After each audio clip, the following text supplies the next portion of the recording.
M. Ali Production.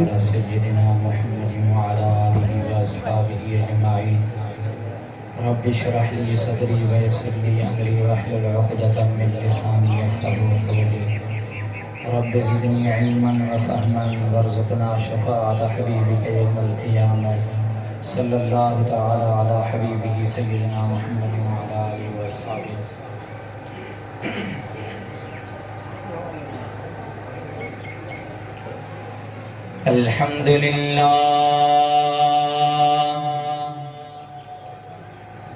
अल्हम्दुलिल्लाहि रब्बिल आलमीन वल आक़िबतु लिल मुत्तक़ीन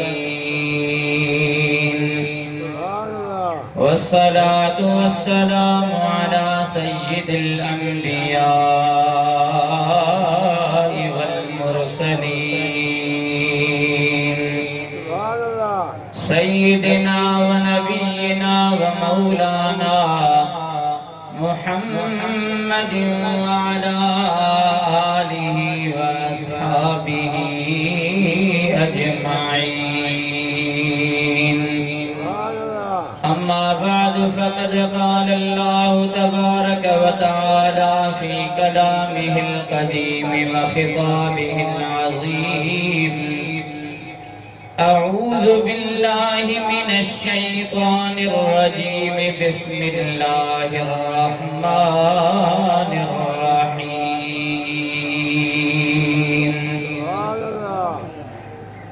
लक़द जाअकुम रसूलुम मिन अनफुसिकुम अज़ीज़ुन अलैहि मा अनित्तुम हरीसुन अलैकुम बिल मुमिनीन रऊफ़ुर रहीम। आमन्तु बिल्लाहि सदक़ल्लाहुल अलियुल अज़ीम व बल्लगना रसूलुहुन नबियुल हबीबुल करीमुल अमीन व नहनु अला ज़ालिक लमिनश शाहिदीन वश्शाकिरीन वल्हम्दुलिल्लाहि रब्बिल आलमीन। आया सथिया में बारोचा बंगोर में पसी पहर मसी से नेण ठरिया M. Ali Production. सुखन शाखों गढ़ियों। क़ाल अल्लाहु तबारक व तआला फ़ी शान हबीबिही इन्नल्लाह व मलाइकतहु युसल्लूना अलन नबी या अय्युहल्लज़ीना आमनू सल्लु अलैहि व सल्लिमू तस्लीमा। सलात शरीफ मोहब्बत से पढ़ो। अल्लाहुम्मा सल्लि अला सय्यिदिना व नबिय्यिना व मौलाना मुहम्मद व अला आलिहि व अस्हाबिहि अजमाइन।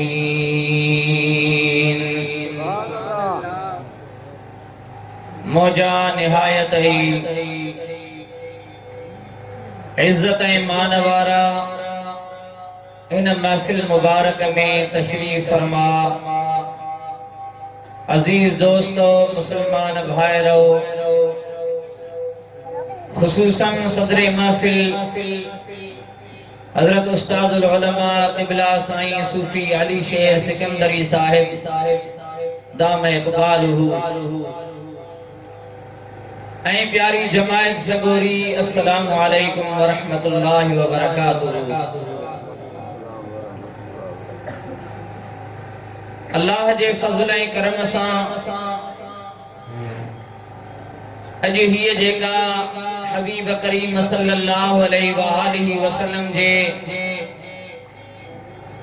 विलादत बा सआदत वारे हिन मुबारक महीने रबीउल अव्वल शरीफ में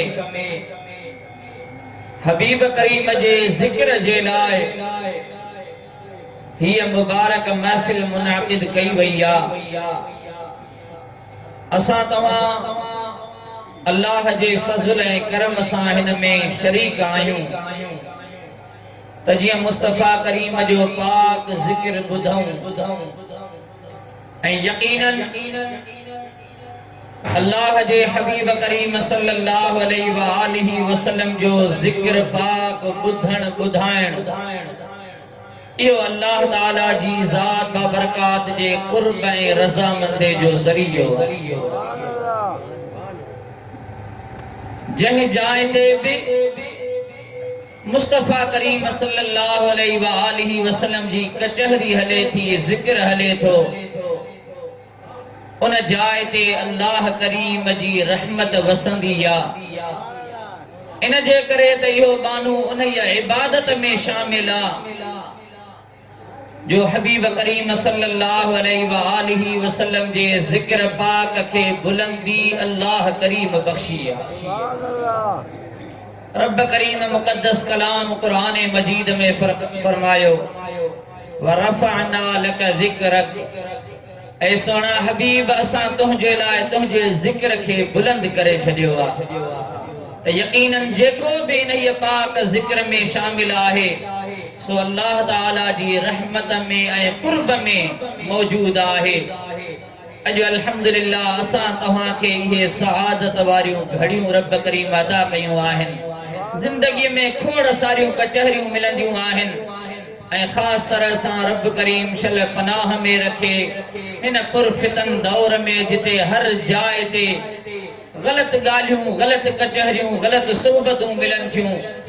एड़े टाइम ते जेकॾहिं केर बि वेही करे गॾु अल्लाह जे ऐं उन जे हबीब करीम जे ज़िक्र में मशगूल रहे त समझो त इहा रब करीम उन सां ख़ास मेहरबानी फरमाई आहे या न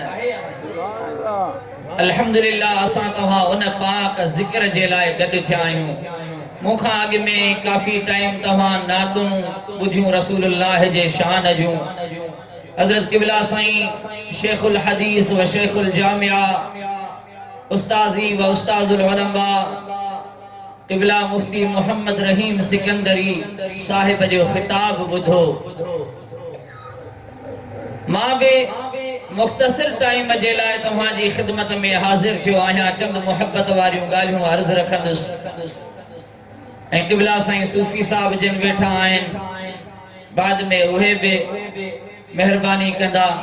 हाणे जीअं मोहब्बत ज़ौक़ शौक़ सां वेठा आहियो मां तमहीद में घणो टाइम तव्हांजो न वठां बस क़ुरान करीम जे आयत मुबारका जो तर्जुमो पेश कंदुसि उन खां पहिरीं सभई मोहब्बत ज़ौक़ शौक़ सां झूमी करे हबीब करीम दे सलाह शरीफ़ पढ़ायो वॾे आवाज़ सां पढ़ायो का बि ज़बान वांदी न हुजे सभई मोहब्बत सां पढ़ो सलात शरीफ़ जो रसूलुल्लाह फरमायो आहे त मोहब्बत सां पढ़ंदड़ सलात मां पाण उन खे ॿुधंदो आहियां सभई बुलंद आवाज़ सां पढ़ायो सल्लल्लाहु अलैहि या रसूल अल्लाह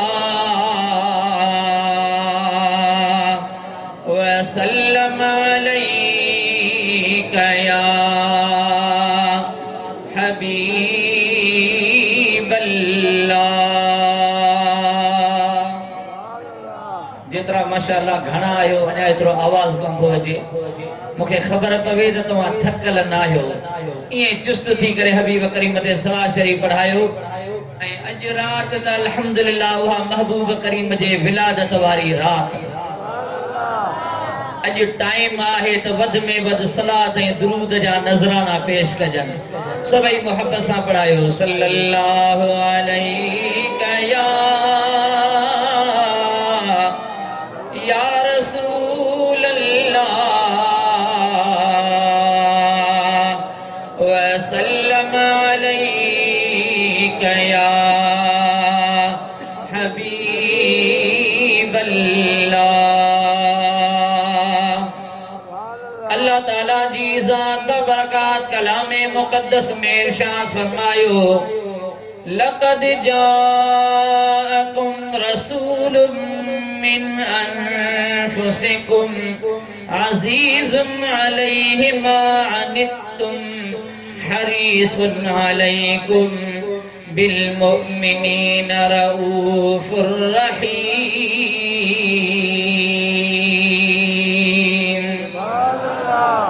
अल्लाह ताला जी ज़ात बबरकात इरशाद फरमायो, तहकीक तव्हां वटि आयो आ हिक रसूल जेको तव्हां मंझाई आहे, अज़ीज़ुन अलैहि मा अनित्तुम। रब करीम जी ज़ात बबरकात फरमायो, अहिड़ो त अज़मत वारो रसूल आयो आ तव्हां ॾे, जो तव्हां जेको बि तकलीफ़ में पओ था, तव्हां खे का बि तकलीफ़ थी अचे त उहा उन्हीअ खे ॾुखी थी लॻे। हरीसुन अलैकुम, इंतिहाई तव्हां ते हरीस आ, इंतिहाई तव्हां जो गमख्वार आहे। बिल मुमिनीन रऊफुर रहीम, मोमिनन जे मथां त इंतिहाई रहम करण वारो वॾो मेहरबान आहे। सुभान अल्लाह। हबीब करीम सल्लल्लाहु अलैहि वसल्लम जा प्यारा उम्मतियो, रब करीम इन आयत मुबारका में चंद सिफ़तूं रसूलुल्लाह जो ज़िक्र फरमायूं। हुआ कुरान करीम में मुख्तलिफ जायुनि ते अलाए केतिरियूं सिफ़तूं अल्लाह करीम हबीब करीम जो ज़िक्र फरमायूं आहिनि। मुस्तफ़ा करीम जे ज़िक्र सां शान सां रब करीम जो कलामे पाक भरियो पियो आहे। किथे अल्लाह करीम पंहिंजे महबूब करीम खे जे लाइ फरमायो त ही तव्हां ॾे शाहिद बणिजी आयो आहे। किथे फरमायो त ही तव्हां खे ख़ुशख़बरियूं ॿुधाइण आयो आहे। किथे फरमायो त ही तव्हां खे जहन्नम जे अज़ाब खां ड्रेजारण आयो आहे। किथे ज़िक्र कयो त ही तव्हां ॾे अल्लाह ताला जी ज़ात बाबरकात जे तरफ़ दावत ॾियण आयो आहे। ही रोशन ॾीओ बणिजी आयो आहे तव्हां ॾे, समूरनि जहाननि जे लाइ रहमत बणिजी आयो आहे। ये सोहणियों सोहणियों सिफ़तूं रब करीम ॿिन जायुनि ते इरशाद फरमायूं, पर हिन जाइ ते अल्लाह करीम असां तव्हां जे लाइ एहसान ऐं भलाई वारियूं उहे सिफ़तूं बयान फरमायूं आहिनि जैसा रब करीम पंहिंजे महबूब मुहम्मद करीम खे नवाज़े करे असां तव्हां ॾे मोकिलियो। ओ रसूल जंहिंजे ख़ुशीअ जा अॼु असां तराना ॻाए रहिया आहियूं, जंहिंजी आमद ते अॼु असां ख़ुशीअ जो इज़हार करे हीअ दावत रसूलुल्लाह जी जेका सजाई वई आहे, फ़क़ीर मुजीब जे तरफ़ां उन जा भाउर ॿिया रुफ़क़ाए कार जेके बि दोस्त भाउर आहिनि, हीअ सोणी जो महफ़िल सजाई आहे त इहा ख़ुशीअ वारी महफ़िल छो सजाई आहे? हबीब करीम जे आमद वारी हीअ ख़ुशीअ वारी महफ़िल हर मुसलमान मुस्तफ़ा करीम जो आशिक़ उम्मती चाहींदो आहे त इहा हबीब करीम जी दावत मां कयां। इन जे करे त रसूलुल्लाह जे अचण सां जेके असां तव्हां सां भलायूं थियूं से अॻु में कंहिं सां बि कोन थियूं। सुभान अल्लाह जो मोहब्बत से अल्लाह ताला फरमायो, लक़द जाअकुम रसूलुम मिन अनफुसिकुम, तहक़ीक़ तव्हां वटि आयो आहे अहिड़ो अज़मत वारो रसूल जेको तव्हां मंझाई आहे, तव्हां जी जिन्स मंझां आहे। हबीब करीम सल्लल्लाहु अलैहि वसल्लम जा प्यारा उम्मतियो, हिकड़ी सिफ़त रसूलुल्लाह जी इहा बयान कई वई त तव्हां ॾे जेको रसूल आयो आहे सो तव्हां जी जिन्स खां कंहिं ॿी जिन्स में कोन आयो आहे। जेकॾहिं कंहिं ॿी जिन्स में अचे हा,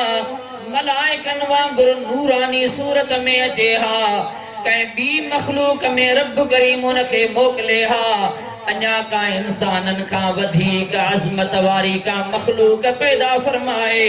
उन में रब करीम जेकॾहिं उन में रब करीम पंहिंजे हबीब खे मोकिले हा, तॾहिं बि रब करीम मर्ज़ीअ वारो हुयो। पर इंसान तव्हां जे मथां रब करीम ही करम कयो आहे जो तव्हां ॾे ही रसूल तव्हां जी जिन्स मां इंसानी लिबास पाए आयो आहे। इहो तव्हां जे मथां रब करीम जो थोरो एहसान आहे जो तव्हां जी सूरत में आयो, तव्हां जी जिन्स मां तव्हां ॾे आयो, त जीअं तव्हां उन महबूब करीम जे वेझो थी करे फ़ाइदो हासिल करे। सम्झो था न? जेकॾहिं मलाइकनि वांगुरु नूरानी सूरत में जीअं रब करीम ख़ल्क़ियो हुयो पहिरियों, उन ई सूरत में जेकॾहिं अचे हा त असां त उन महबूब खे ॾिसी कोन सघूं हा, त फ़ाइदो कीअं वठी सघूं था? आहे न? छो त हबीब करीम जे असुल जियां अहादीस मुबारका में ईंदो आहे, हज़रत सैयदना अली मुर्तज़ा हैदर कर्रार करमल्लाहु वजहुल करीम खां हिकिड़ी रिवायत ज़िक्र थियल आहे। मवाहिबुल दुनिया में बिन हदीस जे किताबनि में ज़िक्र थियल आहे। सैयदना अली मुर्तज़ा करमल्लाहु वजहुल करीम फरमायो त रसूलुल्लाह सल्लल्लाहु अलैहि वसल्लम फरमायो, कुन्तु नूरम बैन यदै रब्बी क़ब्ल ख़ल्क़ आदम बि 14,000 आम। हबीब करीम सल्लल्लाहु अलैहि वसल्लम फरमायो,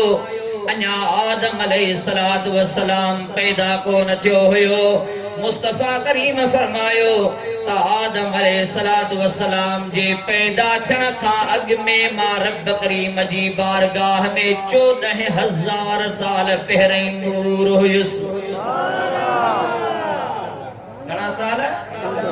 14,000 साल पहिरीं रब करीम जे हुजूर में नूर हुयुसि। क़ब्ल ख़ल्क़ आदम, जॾहिं अञा आदम अलैहिस्सलाम खे बि ख़ल्क़ियो कोन वियो हुयो, त एतिरो ज़मानो अॻु में मां मुस्तफा करीम जी बारगाह में नूर हुयुसि। ऐं इहा ॻाल्हि असां कोन था कयूं। अॼुकल्ह जेके माण्हू रसूलुल्लाह जी नूरानियत जो इनकार कंदा आहिनि, उन्हनि जे हकीमुल उम्मत वॾे आलिम मौलवी अशरफ अली थानवी जंहिंजो नालो आहे, उन पंहिंजे किताब नशर तीब में भी इहा हदीस मुबारका नक़ल कई आहे। ऐं हदीस मुबारका बयान करे त रसूलुल्लाह फरमायो त मां आदम अलैहिस्सलाम जे पैदाइश खां बि 14,000 साल अॻु में रब करीम जी बारगाह में नूर हुयुसि। इहा हदीस मुबारका पंहिंजे किताब में नक़ल करे उन खां बाद में जेका पंहिंजे तरफ़ां तशरीह थो करे, चवे थो त इन में इहा त कतई तरह सां ॻाल्हि थी वई, कंफर्म थी वई त 14,000 साल खां घटि अरसो कोन्हे को वधीक थी सघे। सुभान अल्लाह, सुभान अल्लाह जो मोहब्बत। ई केर थो चवे? मौलवी अशरफ अली थानवी थो लिखे पंहिंजे किताब में त 14,000 साल खां वधीक त ज़मानो थी सघे थो, पर घटि कोन थो थी सघे। इन जे करे त मुस्तफा करीम फरमायो त उन वक्त में मां रब करीम जी बारगाह में नूर हुयुसि। हाणे अॻु में कॾहिं खां आहे उहो हबीब करीम ॼाणे त उन जो रब करीम ॼाणे। सुभान अल्लाह, मोहब्बत सां चओ। हबीब करीम सल्लल्लाहु अलैहि वसल्लम जा प्यारा उम्मतियो, जेकॾहिं असां ॻाल्हि कयूं त उन ते एतिराज़ थी सघनि था, पर या हदीस मुबारका जेका मूं पेश कई आहे,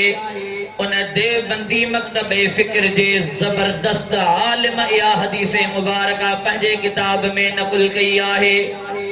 जंहिंजो इनकार करण उन्हनि जे लाइ बि सुठो कोन्हे को। अर्ज़ करण जो मक़सद इहो ई आहे त अल्लाह करीम पंहिंजे महबूब करीम जो पहिरीं नूर ख़ल्क़ियो हुयो। रब करीम जी मर्ज़ी हुई उन नूर खे ई मलाइकनि सगोरनि में मोकिले छॾे हा। नूरानियत में तरह मर्ज़ीअ वारो हुयो। अञा कंहिं ॿी मख़लूक में मोकिले हा त रब करीम जी मर्ज़ी हुई, पर क़ुर्बान वञा अल्लाह करीम जे इन्हनि महिरबानियुनि तां जो असां गुनहगारनि में रब करीम मुस्तफा करीम खे इंसानी सूरत में मोकिलियो त जीअं असां सिखूं समझूं खाइण जा आदाब छा आहिनि, इहो हबीब करीम खां सिखणो आहे। समझो था न? अॼुकल्ह पूरी दुनिया में साइंस केतिरी बि तरक़ी कई आहे, पर रब करीम थो ॼाणे त उहे गैर मुस्लिम बि तहक़ीक़ करे हबीब करीम जे सुन्नतुनि खे परखे रहिया आहिनि, तहक़ीक़ करे रहिया आहिनि त ॾिसूं त रसूलुल्लाह जो जेको फिलाणो फरमान आहे उन में बरकतूं कहिड़ियूं आहिनि त उहे बि यकीनन उन जे नतीजे ताईं पहुचनि था त हबीब करीम जी हिकिड़ी हिकिड़ी सुन्नत में रब करीम अले केतिरियूं बरकतूं रखियूं आहिनि त उहे अमल करे उन मां फ़ाइदा वठनि था त पोइ उम्मत त वधीक हक़दार आहे त उहा फ़ाइदो वठे। ज़ोर सां जो सुभान अल्लाह। मुस्तफ़ा करीम सल्लल्लाहु अलैहि वसल्लम जा प्यारा उम्मतियो, ई रुगो असां वुज़ू कंदा आहियूं जेको नमाज़ जो वुज़ू आहे, इन में जेके हबीब करीम जूं सुन्नतूं आहिनि न उन्हनि सुन्नतुनि में बि अलाए केतिरा फ़ाइदा रखियल आहिनि, अलाए केतिरनि बीमारियुनि खे इहो वुज़ू कंट्रोल कंदड़ आहे। हबीब करीम सल्लल्लाहु अलैहि वसल्लम जा प्यारा उम्मतियो, रब करीम हबीब करीम खे इंसानी सूरत में मोकिलियो त जीअं असां उन हबीब करीम खां ज़िंदगीअ जा आदाब सिखूं। हिकिड़े कंहिं रसूलुल्लाह जे ज़माने में कंहिं तानू हयो हुयो, कंहिं सहाबी सगोरे खे तानू हयई त ही रसूल तव्हांखे बाथरूम में वञण जा आदाब सेखारींदो आहे, ही तव्हांखे ही ॻाल्हियूं सेखारींदो आहे। उन सहाबी सगोरे वॾे फ़ख्र सां रब करीम थो ॼाणे त उनखे ॻाल्हि कयई चई त हाओ असांखे मुस्तफ़ा करीम सेखारींदो आहे त उते वञो त पाकाई कीअं कई। या का ऐब जी ॻाल्हि कान्हे का असांजे लाइ, पर इन में रब करीम सफ़ाई सुथराई जेका हबीब करीम जे सुन्नत में रखी आहे न अहिड़ी कंहिं ॿिए तरीक़े में आहे ई कान। हबीब करीम असांखे ज़रूर सेखारींदो आहे, हर अदब सेखारींदो आहे, हर तरीक़ो सेखारींदो आहे त किथे वञे, पाकाई कीअं कजे, सफ़ाई सुथराई जो तरीक़ो छा आहे, इहे सभु असांखे हबीब करीम सेखारींदो आहे। ऐं अल्लाह करीम मुस्तफ़ा करीम खे मोकिले पूरी इंसानियत जे अज़मत जा सबक पूरा दुनिया में नाज़िल करे छॾिया। हाणे अहिड़ो को सबक पोइ ते रहियल ई कोन्हे को जंहिंमें इंसानियत जी अज़मत रखियल हुजे। उहे सभई अज़मत वारा सबक मुस्तफ़ा करीम खणी करे हिन महीने में पहुची वियो। सरासरी मोहब्बत सां बणायो सल्लल्लाहु अलैहि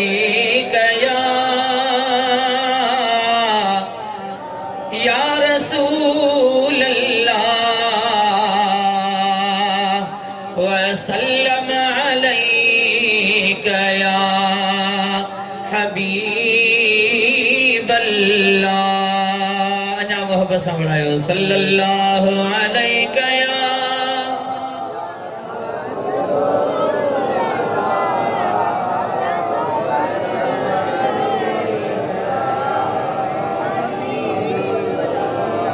छो थकी विया आहियो जल्दी। अॼु त माशाअल्लाह ॾींहुं बि 11 जो आहे, 12 जी राति। वॾे आवाज़ सां जो सुभान अल्लाह। हबीब करीम जी पूरी उम्मत आशिक रसूलुल्लाह जा अॼु पूरी दुनिया में हबीब करीम जा तराना ॻाए रहिया आहिनि। हबीब करीम जे इस्तक़बाल में जश्न करे रहिया आहिनि,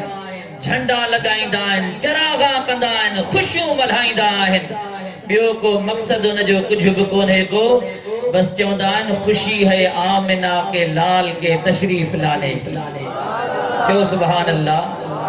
हबीब करीम जीअं मदीने तय्यबा पहुता थे न, हिजरत करे जॾहिं अल्लाह जो महबूब मदीने आयो तो मुस्लिम शरीफ में ज़िक्र आहे नबी करीम सल्लल्लाहु अलैहि वसल्लम जीअं मदीने तय्यबा में दाखिल थिया, मदीने वारनि खे ख़बर पई त हबीब करीम अची रहियो आहे। मदीने वारा मोहब्बत वारा हुया,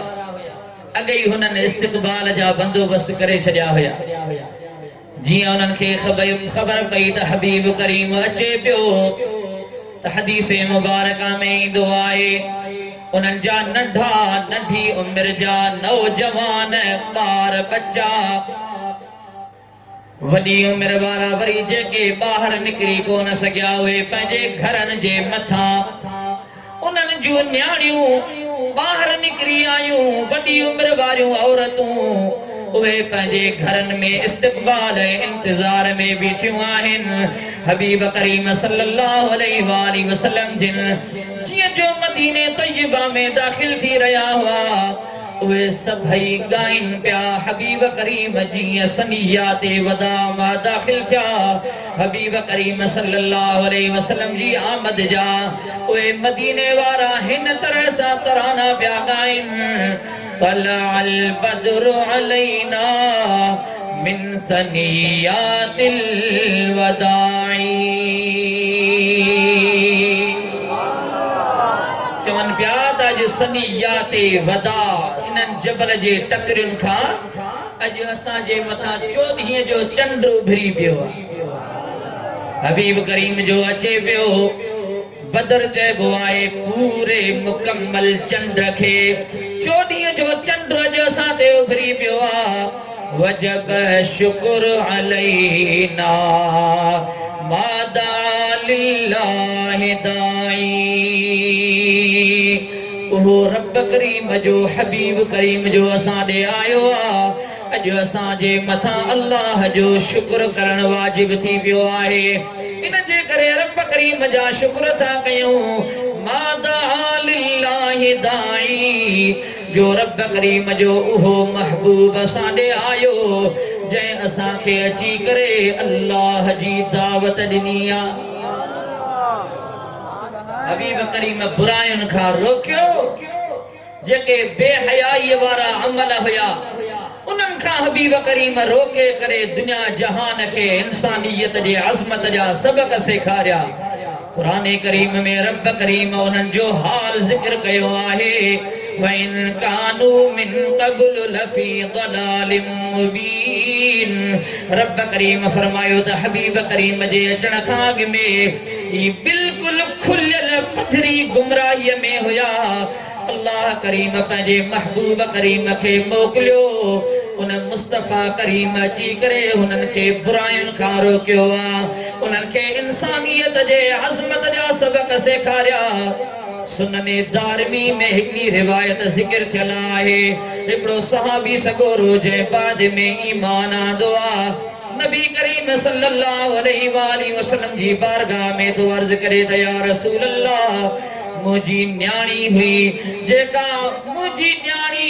मुझे घर में जाई अरबन जे उन्हनि तानन जे करे ऐब लगाइण जे करे आखिरकार मजबूर थी पियुस मां उन पंहिंजी न्याणीअ खे वञी करे ॿाहिरि खणी करे उन खे खूह में फिटो करे उनखे ईअं दफ़न करे छॾियो आहे उन जी ज़िंदगी ख़त्म करे छॾी आख़िरी टाइम ताईं बेवा मूंखे बाबा बाबा करे प्यार मां सॾींदी रही पर अरबन जे इन्हनि ताननि जे करे मुंहिंजी दिलि में ज़रो बि रहम कोन आयो कुरान करीम में आहे वइज़ा बुश्शिर अहदुहुम बिल उन्सा ज़ल्ल वजहु मुस्वद्दन वहुव कज़ीम 14वीं पारे में सूरह नहल में रब करीम ज़िक्र फरमायो अरबन जे घर में जॾहिं का बि किथे कंहिं घर में न्याणी ॼमंदी हुई उनखे उहे पंहिंजे लाइ ऐब सम्झंदा हुया औरत ज़ात जी एतिरी त उन्हनि वटि का इज़त ज़रो बि कान हुई जो कंहिं घर में बि न्याणी ॼमे माण्हू उनखे ताना ॾींदा हुया उनखे ख़ुशख़बरियूं मुबारकूं ॾींदा हुया ताना लॻाईंदे करे तोखे मुबारक हुजे तोखे छोकिरी ॼाई या मुबारक हुजई कुरान करीम में रब करीम फरमायो वइज़ा बुश्शिर अहदुहुम बिल उन्सा जॾहिं उन्हनि मां कंहिंखे बि न्याणीअ जी बिशारत ॾिनी वेंदी हुई ज़ल्ल वजहु मुस्वद्दन उनजो मुंहुं कारो थी वेंदो हुयो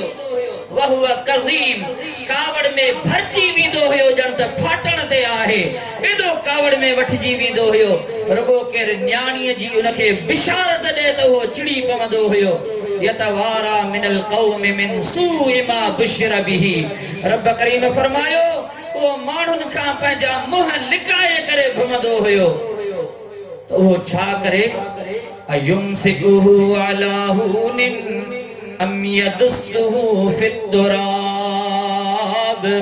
रब करीम फरमायो उन जे लाइ बरसता हूंदा हुया या त इहे ऐब इहे ताना माण्हुनि जा खणी करे इहे ख्वारी ख़राबीअ में इहे आज़ाद घुमंदो रहे कंहिंजी बि परवाह न करे हिकिड़ो इहो तरीक़ो हुयो अम यदुस्सुहु फित्तुराब ॿियो तरीक़ो इहो हुयो या त उन्हीअ खे ज़िंदगी मिटीअ में दफ़नाए छॾे पाण तां या ख्वारी ख़तम करे छॾे अला साअ मा यहकुमून रब करीम फरमायो त केॾो न इहे बुरा फ़ैसिला कंदा हुया केॾो न उन्हनि जी मत मुंझल हुई केॾो न बुरो कंदा हुया जो ज़िंदह न्याणियुनि खे क़बरनि में दफ़नाए छॾींदा हुया पर कुर्बान वञा अम्मा आमिना जे लाल तां जो सुभान अल्लाह खुदा जो कसम हबीब करीम जीअं आया त औरत जी इज्जत जेका मुस्तफ़ा करीम ॿुधाई दुनिया के सबक सेखारियो हबीब करीम जी पाक न्याणी सैयदा खातून जन्नत रज़ी अल्लाह ताला अन्हा वा मुस्तफ़ा करीम जी बारगाह में ईंदी हुई जिए जो घर में अंदर दाखिल थे अल्लाह जो महबूब उन जे इस्तक़बाल में उथी बीहंदो हुयो हबीब करीम वठी करे उन जे हथ मुबारक के चुमंदा भी होया त हबीब करीम उन के पंहिंजी मसनद ते अची विहारींदा सुभान अल्लाह ज़ोर सां जो अञा मोहब्बत सां जो सुभान अल्लाह बुधायो त हबीब करीम जे अचण सां दुनिया जहान ते भलायूं थियूं या न तंहिंजे करे त भेटाई घोट इन जी तर्जुमानी ॾाढी सुहिणी कई आहे ॿुधंदव त जो सुभान अल्लाह अञा मोहब्बत सां जो सुभान अल्लाह फरमाए थो जानी आयो जुए में थिया कल्ब करार जानी जुए में आयो कल्ब के करार मिलियो या न हथ मथे करे जो सुभान अल्लाह जानी आयो जुए में थिया कल्ब करार वहलो विचाई वियो करे गम गुजार निजारो निर्वार पिरिय पसायो पाहे जो जोर सां जो सुभान अल्लाह निजारो निर्वार पिरिय पसायो पाहे जो पिरिय पसायो पाहे जो निजारो नागाह लथो कट कुलूबता थी विरूहण वाह उम्मीदू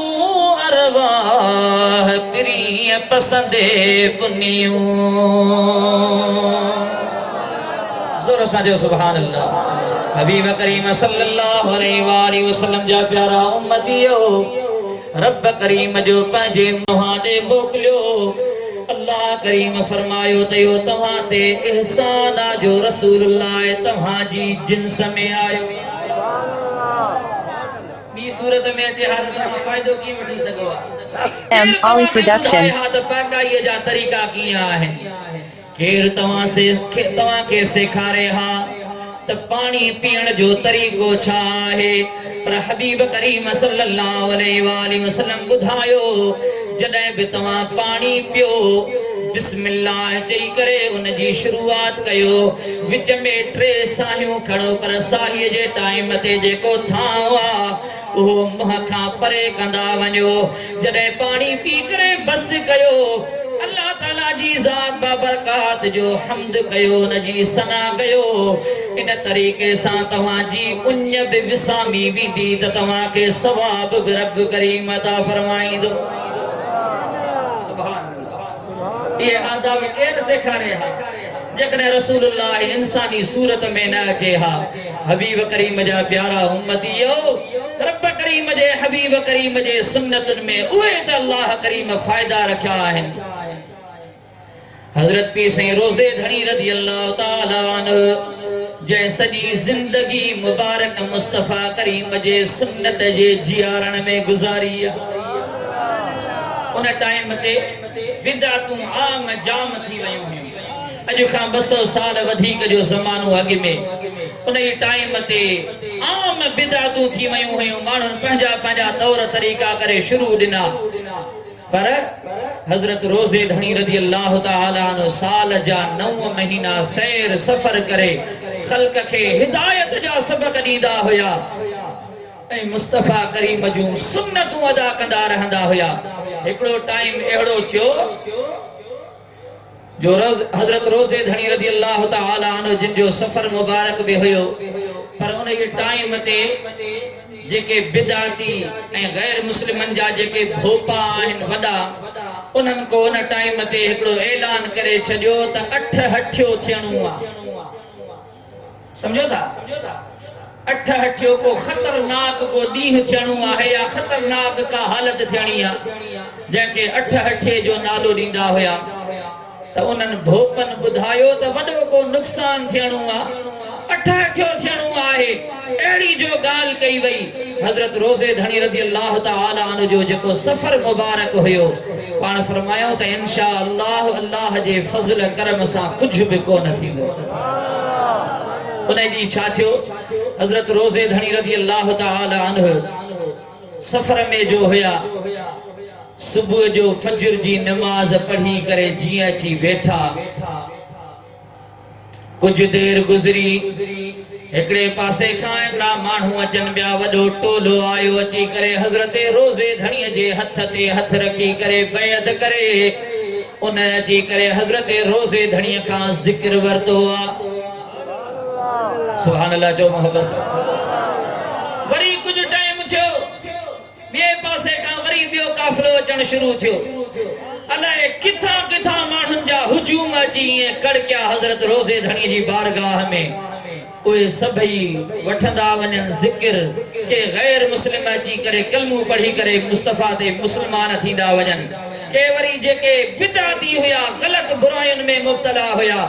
उहे वरी तौबह ताइब थी करे हज़रत रोज़े धणीअ खां ज़िक्र वठंदा वञनि पिया उहे सुठियुनि नेकियुनि वारे तरीक़े ते हलण जा वाइदा वचन कंदा रहनि पिया हज़रत रोज़े धणी रज़ी अल्लाह ताला अन्हु ख़लीफ़े साहब खे फरमायो त ख़लीफ़ा ख़बर थई त ही बरकत जो छाजी थी सुभान अल्लाह चओ मोहब्बत सां ख़लीफ़े अर्ज़ कयो त क़िबला अल्लाह तो ॼाणे मूंखे ख़बर कान्हे का पाण फरमाइनि था हूअं हमेशह ईअं थींदो हुयो जो फजर जी नमाज जी सुन्नत जेका आहे असां अची करे मस्जिद शरीफ में पढ़ंदा हुयासूं उन खां बाद में फजर जो फर्ज़ जमायत खे पढ़ाईंदा हुयासीं पर कल असां ताज़ी हदीस मुबारका पढ़ी रसूलुल्लाह सल्लल्लाहु अलैहि वसल्लम जी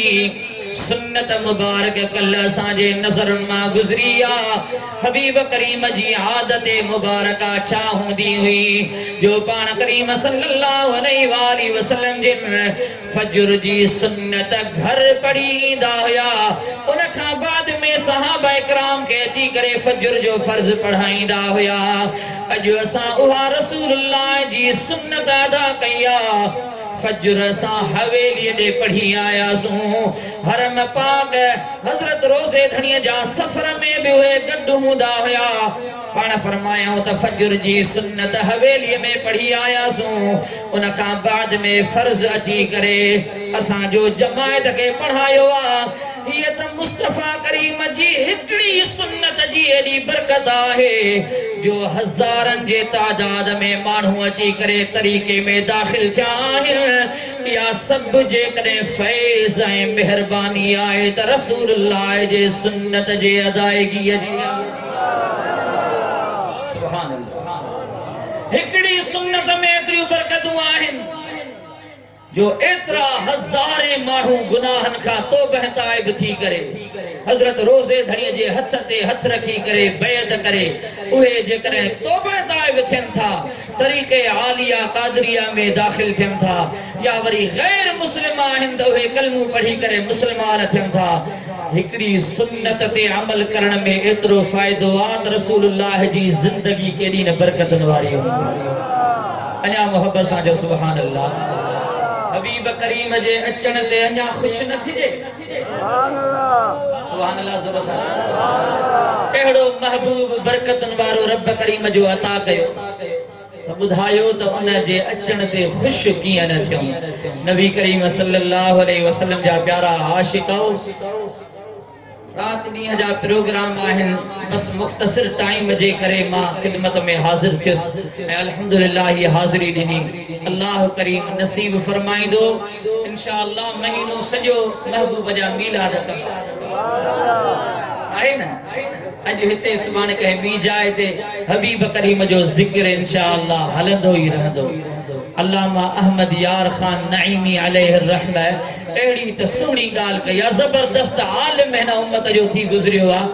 जे कुरान करीम जो तफसीर भी लिखियो त हदीस जा शरह भी लिखा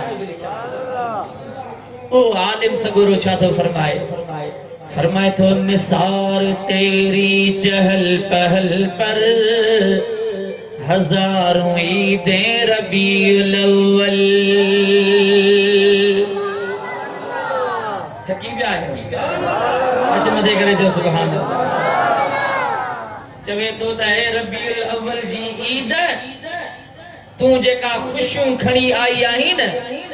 तो दुनिया जो जेके बियूं ईदूं आहिन बियूं खुशियों आहिन से सभई तो ता घोरे छने इन जे करे ईद उल फित्र मिली तरह हबीब जे सदके में मिली जेकरे उसहा जी ईद मिली आहे उहा भी रसूलुल्लाह जे सदके में मिली आ त पो जहे रात में मुस्तफा करीम आयो तो वहा ईद तो सभनी ईदन का वडी ईद आ चो सुभान अल्लाह निसार तेरी चहल पहल पर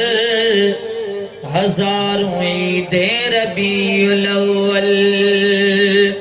सिवाय इब्लीस के जहां में सभी तो खुशियां मना रहे हैं हदीस मुबारका में आए अल बिदाया वन निहाया जे अंदर हाफिज इब्ने कसीर या हदीस मुबारका जिक्र किया जैमें फरमाया त रसूलुल्लाह फरमायो त इब्लीस शैतान लईन चार भेरा वजू रड़ियों करे पंजे मथे में धूड़ विधी घणा दफा चार दफा चार ही बुधाया हुआ हिकड़ो कम वारो बुधाया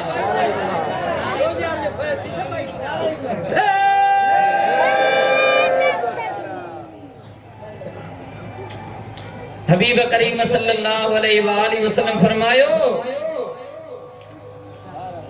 त चार भेरा शैतान वडियूं रड़ियूं कयूं आहिन पंहिंजे मथे में धूड़ विधी आ पहिरी गाल त हीन लुइन जंहिं वक्त में न उनखे लानत जो तोक पारायो वियो तॾहिं वडियूं रड़ियूं कयूं ॿियो भेरो वरन हीन उहबित इलल अर्द जॾहिं उनखे आसमानन मां हेठ ज़मीन ते लाथो वियो उन टाइम ते भी वडियूं रड़ियूं कयाई आसमानन में वञण हुन जो बंद थी वियो न त मलाइकन खे सबक ॿुधाईंदो समझो था न ज़मीन ते जॾहिं रब करीम उनखे लाथो तॾहिं वडियूं रड़ियूं कयाई टियों भेरो हबीब करीम सल्लल्लाहु अलैहि वसल्लम फरमायो वरन हीन वुलित टियों भेरो तने वडियूं रड़ियूं कई जॾहिं आऊं अम्मा आमिना जो लाल दुनिया में आयो आहियां मुस्तफा करीम जी विलादत थी शैतान हाय घोड़ा वठी कई ऐं अॼु ॿिया सभु खुशियूं कंदा आहिनि शैतान चिड़ कंदो या वरी जंहिंखे किस्मत में न हुजे खुशी शैतान रड़ियूं कयूं जॾहिं रसूलुल्लाह जी विलादत थी ऐं जेकॾहिं अॼु ॿियो केरु मुंहुं सिजाए करे वेही रहे त उहा हुनजी मर्ज़ी आहे असां नालो कोन था खणूं वरन हीन उनज़िलत फातिहतुल किताब हबीब करीम सल्लल्लाहु अलैहि वसल्लम फरमायो त चौथों भेरो शैतान तॾहिं वडियूं रड़ियूं कयूं जॾहिं रब करीम हिन उम्मत खे सूरह फातिहा अता कई कुरान करीम में अलहम्द शरीफ नाज़िल थियो शैतान चयो त मुंहिंजी बेड़ी बुॾी गई हबीब करीम जी उम्मत सां अहिड़ी मेहरबानी थी वई हाणे भले केर केतिरो भी गुनाहगार छो न हुजे रब करीम जॾहिं भी केर उम्मत जो बानू को भी सूरह फातिहा तिलावत कंदो त रब करीम केतिरो भी नाराज छो न हुजे सूरह फातिहा ॿुधी करे जल्दी रब करीम जी रहमत पहुची वेंदी हबीब करीम जा प्यारा उम्मती हो तंहिंजे करे अल्लामा शाह अहमद यार खान नईमी बि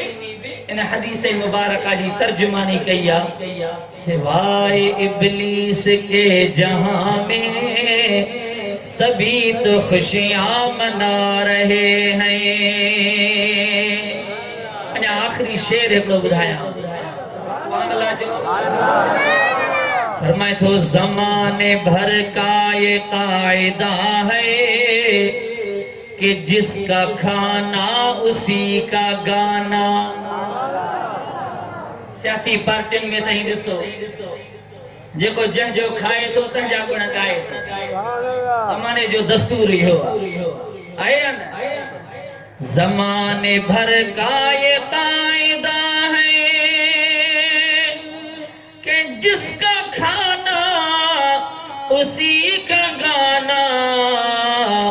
तो नेमतें जिसकी खा रहे हैं उसी के हम गीत गा रहे हैं जोर से जो सुभान अल्लाह तो नेमतें जिसकी खा रहे हैं उसी के हम गीत गा रहे हैं हबीब करीम जो फरमाना जेको घणन हदीस जे किताबन में जिक्र थियल आहे मुस्तफा करीम सल्लल्लाहु अलैहि व आलिहि वसल्लम फरमायो त वल्लाहु युती व नकासिम अल्लाह करीम दीदो वी दुआ मा मुस्तफा करीम विरहाई दो वी दुआ 0306475525 की दो ईमान इहो आ त दुनिया में हर वेले ते जेके रब करीम घर में इज्जत जा टुकड़ा नसीब करे थो सदको मदीने वारे मीर जो दुआ कयो त अल्लाह ताला उन महबूब करीम जो अदब नसीब फरमाए उन जी मोहब्बत सुन्नत जी इत्तिबा नसीब फरमाए आमीन बिजाहिन नबील अमीन सल्लल्लाहु अलैहि वसल्लम व आखिर दावाना अल्हम्दुलिल्लाहि रब्बिल आलमीन